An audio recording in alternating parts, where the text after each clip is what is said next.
السلام علیکم ورحمۃ اللہ وبرکاتہ۔ ربی اشرح لی صدری ویسر لی امری واحلل عقدۃ من لسانی یفقہوا قولی۔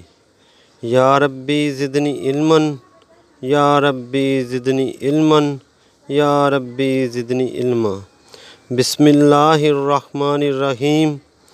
فَبِأَيِّ آلَاءِ رَبِّكُمَا تُكَذِّبَانِ۔ ابو خزیمہ اپنے باپ سے روایت کرتے ہیں، انہوں نے کہا کہ میں نے حضور نبی کریم رؤوف الرحیم صلی اللہ علیہ وآلہ وسلم سے پوچھا کہ یہ دعا اور تعویذ جسے ہم اپنی بیماریوں کے سلسلے میں استعمال کرتے ہیں، اور یہ دعائیں جو ہم اپنے مرض کو دور کرنے کے لیے استعمال کرتے ہیں، اور یہ احتیاطی تدابیر جو ہم دکھ اور مصیبت سے بچنے کے لیے اختیار کرتے ہیں، یہ اللہ کی تقدیر کو ٹال سکتی ہیں۔ آپ صلی اللہ علیہ وآلہ وسلم نے فرمایا، یہ سب چیزیں بھی تو اللہ تعالیٰ کی تقدیر میں سے ہیں۔ حضور نبی کریم رؤوف الرحیم صلی اللہ علیہ وآلہ وسلم کے جواب کا خلاصہ یہ ہے کہ جس اللہ رب العزت نے کوئی بھی بیماری ہمارے لیے لکھی ہے، اسی اللہ رب العزت نے یہ بھی طے کیا ہے کہ فلاں دعا سے اور فلاں تدبیر سے فلاں بیماری دور کی جا سکتی ہے۔ اللہ رب العزت بیماری کا خالق بھی ہے اور اسے دور کرنے والی دعا کا بھی۔ سب کچھ اس کے طے شدہ ضابطے اور قاعدہ قانون کے تحت ہے۔ حضرت ابن عباس رضی اللہ عنہما کہتے ہیں کہ ایک دن میں آپ صلی اللہ علیہ وآلہ وسلم کے پیچھے سواری پر بیٹھا تھا۔ آپ صلی اللہ علیہ وآلہ وسلم نے فرمایا، اے لڑکے، میں تجھے چند باتیں بتاتا ہوں، غور سے سن۔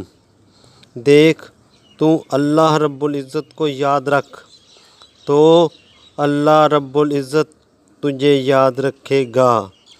تو اللہ رب العزت کو یاد رکھ تو اللہ رب العزت کو اپنے سامنے پائے گا۔ جب بھی مانگے تو اللہ رب العزت سے ہی مانگ۔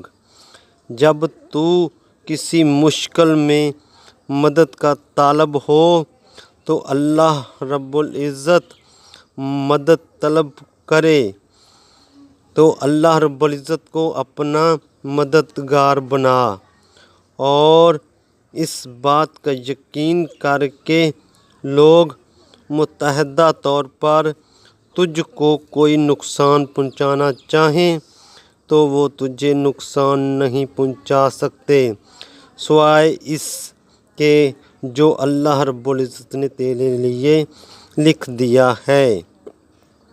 یعنی کسی کے پاس دینے کو کچھ ہے ہی نہیں کہ دے گا، سب کچھ اللہ رب العزت کا ہے۔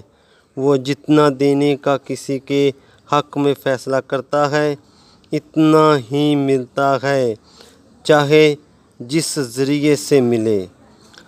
اور اگر لوگ اکٹھا ہو کر تجھے نقصان پہنچانا چاہیں تو وہ کچھ بھی نقصان نہیں پہنچا سکتے سوائے اس کے جو اللہ رب العزت نے تیرے لیے مقدر کر دیا ہے۔